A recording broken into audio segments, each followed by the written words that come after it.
back again for another edition of the Quarantine Kitchen because, well, we're all still in quarantine and we're all still really bored. Today's pretty nice out here in quarantine land, so we're going to do some grilling. What are we going to grill yet? I haven't decided. But pretty much whatever meat you decide you want to grill, whether it be a chicken, a brat, a burger, a steak if you want. Something I've really liked making is homemade chips. They are super easy to make. You don't really need anything fancy. All you really need to do it is a potato and a knife. If you want to be super creative and have a fancy, well, this isn't fancy, this is bargain basement, mandolin laying around, it makes it a lot easier. But just to do the chips, you just want to cut everything into just really small slices. The thinner the better in my opinion. Just makes them cook better. You can see with the knife, it's hard to really get them very thin. So that's why if you have the mandolin laying around, it makes everything go a lot faster and just creates a better chip overall. See how you get a nice uneven slice on that. Makes it really thin and just really helps crisp everything up. Now, traditionally, I just make these in my regular fryer with just vegetable oil or canola oil. But since everyone was probably like me and they went out and bought an air fryer thinking they would use it all the time, we're going to make it in there today. And I think that actually makes your chips healthy. I think it's just a fact. All you need to do with your potatoes, just however many you need. One potato actually makes a lot of chips. I have 5 people, so I'll probably do 6 potatoes. That way, just when they're gone, they're gone. It's just a lot better for you, I think, than doing just a standard bag of potato chips or throwing a bag of frozen potatoes in the oven. We'll go ahead and slice these all down. When you have them all sliced down, they're going to go into a bowl and soak in water. Just helps pull the starch out, helps them cook a little bit better.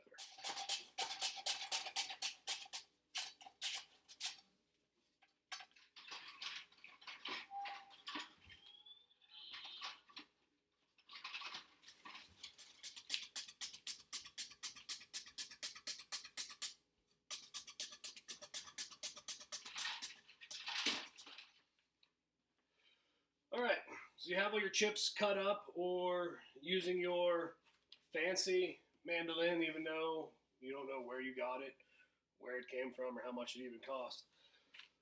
Once you have everything cut though, you're going to put everything into a bowl. I find the best thing to use this for, it's supposed to be a salad spinner, but I find it best to use for my chips or when I make fries. It's a nice big bowl. But more importantly than that, once they're done soaking, before you put them in your fryer, you're going to want to make sure you get as much water off them as possible. So I just use it to soak it, dump it all out, and then I use the salad spinner to spin my chips around to knock off as much excess water as I can. That way I don't have to lay them out on paper towels and stuff like that. It seems to work pretty well. Okay, so we dumped all our water off of the potatoes. I have about 1 potato's worth in here. Admittedly, I usually like to soak them for about 2 hours. I let these ones soak for about 15 minutes. I have the rest of them soaking longer to make them later. And I know what some of you are thinking. Wow, did he change his shirt? Yes, yeah, I did. I dumped water all over myself. Have these in here, you dump all the water off. Then this is where your salad spinner, you're going to realize if you've ever used a salad spinner before, you've been using it wrong your whole entire life. You don't use it for lettuce. You use it for potatoes of any cut that you are about to fry.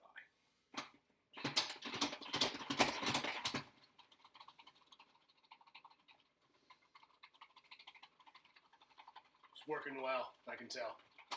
I know this little button up here is a brake, but we don't use it. It has to keep going, get every last drop. How's your day? That's swell. It's great.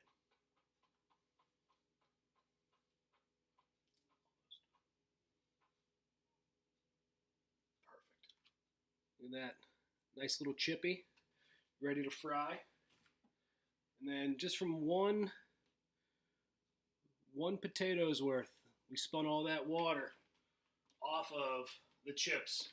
So that amount of water, we saved at least 4 paper towels. I don't want to get too much into math like I did on the other videos, but still 5 more potatoes worth. It's a lot of paper towels. Those are like gold right now.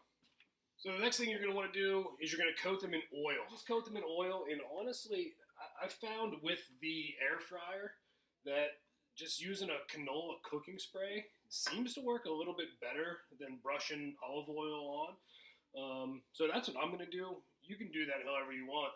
I mean, in reality, when you cook with cooking spray, you're essentially eating it anyway. So we're just going to use it. It's quicker, it's faster, saves dishes, 2 dishes to be exact. And I just think it helps the stuff crisp up a little bit better. All right, so we're going to pull our air fryer container out. I don't know how you guys store your air fryer, but I apparently open my door and throw it in there like a savage. So every time I pull it out, the little tray that everything cooks on is not set properly. So let's just make sure that that's in there correctly. It's just easier to fix now than when it's about 375 degrees. So just go ahead and put your potatoes in there. Most places are going to tell you a single layer. I mean, that's some dedication and some time if you really want to do that. There's probably different sizes of air fryers out there, and maybe some of you are going to have an easier time doing a single layer. I just kind of put them in there and single them up as best I can, and then we're just going to make sure we flip them about every 5 minutes. Go ahead with our cooking spray. Don't need a whole lot, just enough to coat it in there. Slap that bad boy in there. The directions I read for the air fryer, which, as we all know, directions are just a suggestion, says 360. I don't know how fancy of an air fryer that you guys bought. Mine's not fancy. It was on the bottom shelf. So we can pick 350 or 375. We're going to go hotter. Just makes more sense. And then we're going to do the time. We're going to do them in 5-minute intervals. Let that do its 5 minutes. We'll flip them around. I'll kind of show you what they look like. We'll put them back in. It's going to be delicious. All right, our timer just went off, so we're going to go ahead and pull these out. As you can see, not done. Weren't expected to be done. That was only the first 5 minutes of our 15. We're just going to go ahead and just give everything a little stir. Put it back in at 375 for another 5 minutes. We'll see what it looks like. 5 minutes just ended in here. Look at that. You see that? Starting to get some crisp on there. We're going to do the same thing. I'm going to shuffle everything around again. Put it back in there for another 5 minutes. And I forgot to tell you last time, put another little bit of spray or brush a little bit more oil each time you put them in. It's just going to help get that crisp on there. I'll be honest, they're not as crispy as I would like, especially if you compare them to when you're frying in oil. So what I'm going to do is I'm going to spray them again. I'm going to put them back in. I'm going to say 3 minutes and give them another spray. That oil is really what helps crisp them up. So you guys can cook them to taste, following the recipe suggestion of 15 minutes. They do look, done, but I just like mine to have a little bit more crisp to them. You can see that crisped nice, but this just folds in half, so I'm not happy with that. So another couple minutes, we'll see what they look like. And I did it on 400 instead of the 375. So there we go. They look a lot crispier, more like a oil fried chip, just more like how I would like them. So what you're gonna do is you're gonna dump them into a bowl, and you're just gonna take a seasoning salt. Just season to taste. You can hear that? They sound nice and crispy, don't they?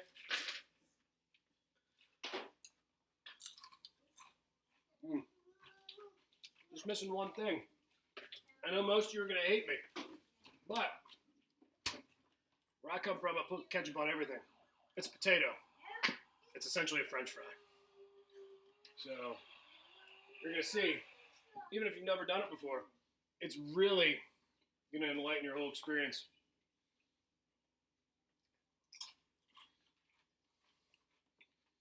Much better. Now I will say this is gonna be a lot easier to clean up than your standard fryer. Can we?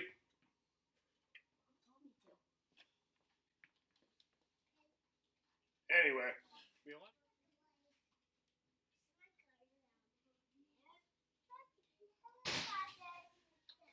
So all in all, this process takes a little bit longer than your standard oil fryer. Standard oil fryer, you're going to be 350, about 12 minutes, 15, just depends on how much you like them crispy.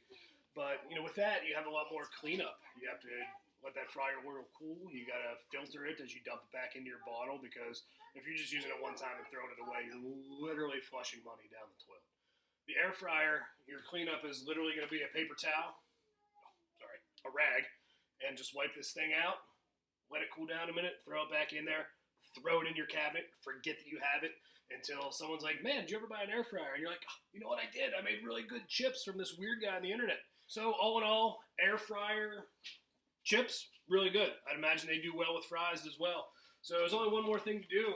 We don't get too many 70-degree days this early in March here in the Berg where we're from. Don't judge. You guys all like it too. So we're going to go for a walk and then light the grill.